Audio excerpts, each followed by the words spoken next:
तुम्ही स्वतः त्यांची परिस्थिती तुम्ही बघितलेली आहे स्वतःच्या डोळ्यातून, खरी आहे ना. ते किती डिप्रेशनमध्ये होता आणि किती प्रेशर होता त्यांच्या डोक्यावरती, आणि तेच प्रेशर तो मला करत होता की बोलू नका, मीडियावरती बोलू नका. आणि मी काय वेगळा काय वाईट बोलत पण नाही होती.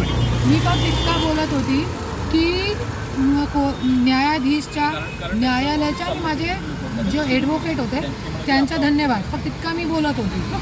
आणि त्यांना कंटिन्यू कॉल येत होते त्यांचे वडीलचे, तो त्या प्रेशरमध्ये झाला आणि त्यांनी अशी पोस्ट केली.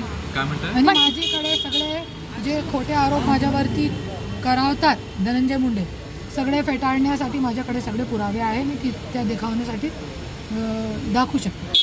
त्यांनी जी पोस्ट केलेली आहे, एक मिनिट, तर त्याचंच आहे का इंस्टाग्रामचं?